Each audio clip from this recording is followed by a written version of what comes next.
Hi everyone, here's a look at the Formula 3 at Watkins Glen Classic Boot. I've been running the PM18 mostly lately, but decided to come back over the F3 for this season. I'm running a setup which is basically identical to the one Julian made. This was a very smooth, easy setup, very easy to get back on top of the car. I just modified the braking a little bit to more suit the potentiometer brakes I use. He'd probably have it set up more for load cells. So you're wanting to get a clean exit out of the final corner to really maximize the straight.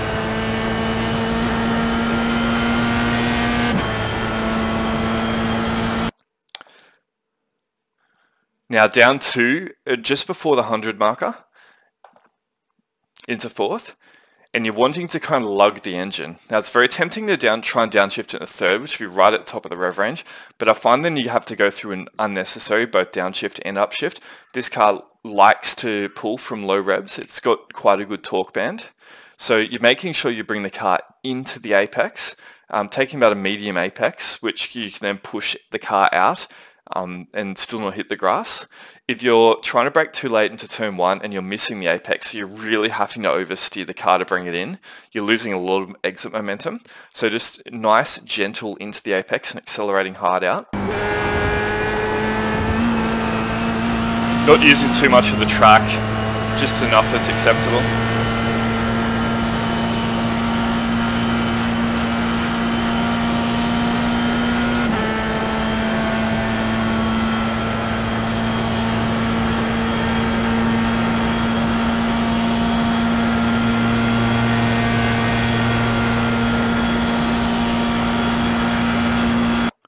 Now coming into this corner, it's very important to get it on the inside curb. Now I believe we're downshifting twice or once an entry? Just once. Sorry, still getting a bit used to the gearing in this car. So downshifting once an entry, and you're wanting to make sure you hug the apex. Just waiting for this point that you can get on the full throttle and exit out. Again, if you're too late in the brake or turning in too late, you're going to have to be bringing the car in. You're going to lose a lot of momentum. Watkins Glen to me seems about a lot of really keeping the car smooth on entry and then getting really good power out. The second you're trying to overdrive the car, you lose a lot of time around here. Just smooth to the apex on the throttle fairly early, well before you can see the straight line. And exiting out. Now I'm not wanting to get this curb out here. I have noticed a lot of drivers do use it, but I tend to find it pulls the car out and unsettles it. So just smoothly keeping on the tarmac.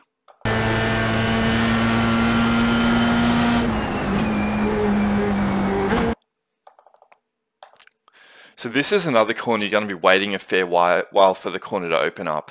You want to bring it into a smooth and about medium apex, and you're waiting to the point that you can get full throttle to accelerate it out. What you don't want to do is bring the car into an early apex and then keep stabbing at the throttle, trying to wait for the point that you can accelerate, only then have to lift back off the throttle, which is quite easy to do around here. And I see a lot of people who drive GT cars tend to do it a bit more in open wheelers, because around Watkins the GT cars tend to have a bit of an earlier apex, I find. So braking smoothly into the apex, down to third, just waiting until I go full throttle, which you have fairly early in the corner.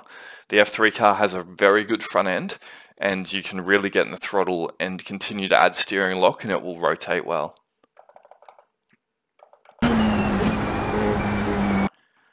Wasn't trying to brake too late or turn in too late and miss the apex, just bring it into a nice medium apex and hold it on the curb until the point to accelerate out.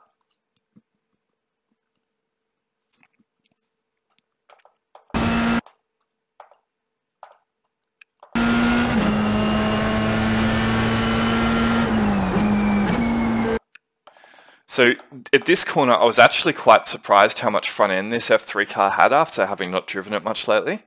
You brake around the 100 meter marker, 100 foot marker, I believe this is the American track, and bring it into the apex. But as you dial on the throttle, you can continue to add steering lock and it just holds it at the apex. You can really carry quite a lot of speed on entry here, whereas a lot of cars will wash if you give them too much entry. Even the old Pro Mazda used to wash a bit on entry here. This car, you just continue to dial on the steering lock. So down to keep holding it around this point because then you're wanting to get on the throttle. Now you can see that we've gone full throttle well before the wheel's straight. It can get full throttle from about the middle apex point, then just smoothly drive it out. But the excellent front end allows you to hold the apex quite tight whilst you're getting on a lot of throttle and the car's not understeering wide.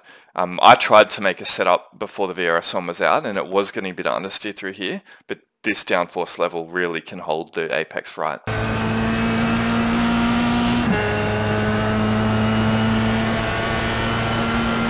So at Watkins Glen, the track's fairly narrow, but you benefit a lot from using all the tracks. So you want to enter from the front left wheel basically touching the grass, bringing it to about a medium apex and then accelerate out. And it's very similar to most corners.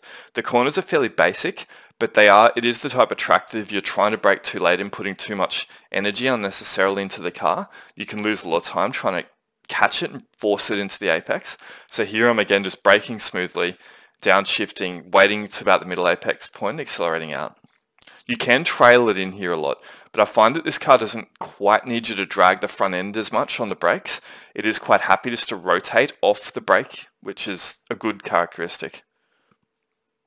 So you bring into the apex, accelerate out. We got down the third. It is moving around a tiny bit on exit, but the steering wheel probably exaggerates it a little bit more than how much movement's going on.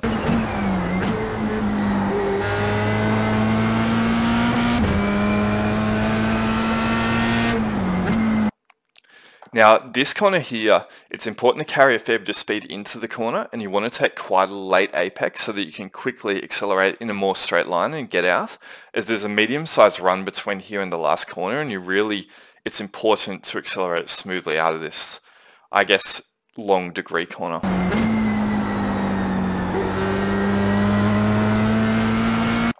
So it's going down the third. I'm definitely getting quite close to the apex and taking about a medium apex, but it's not super important to have your wheel up on us. You can be a little bit wide the apex and still carry really good speed through this corner and out onto the next straight. So down the third. Trailing it a little bit, but I'm finding, at least in my early driving of this car, I'm not having to trail it right into the apex to get to rotate. Just a little bit will give it that bit more front end. Now it's hugging close, but not super close. The front wheel isn't on the line, and it's allowing me to get on the throttle quite early, but still hold really good apex speed. I was a little bit hesitant there.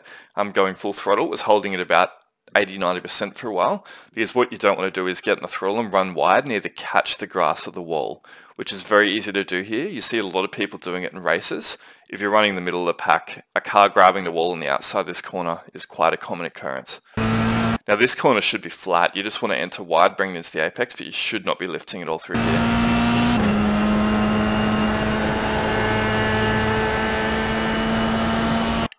Now this last corner is quite a tricky one. A lot of cars, you can carry a lot more speed than what you think you can, but you've just got to bring the car into a nice medium apex, and you don't even have to downshift. So it's been flat out since that last corner. I'm just turning in fifth, waiting to the point to grab the throttle. I took a few sort of immediate stabs at it, getting right tight to the apex, really making sure the car is using all the available track, and then accelerating hard out.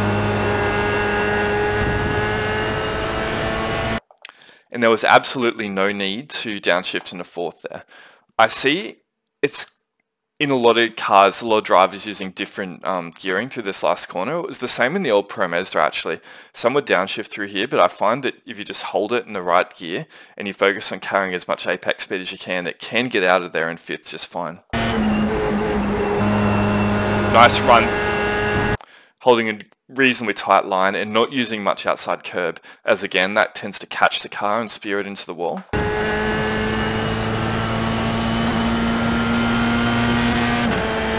That's a lap. So 38.6. The track has gone up a little bit. I think it was a 75 or a 74 when I ran that lap, but because the time's ticking away, so is the track temp.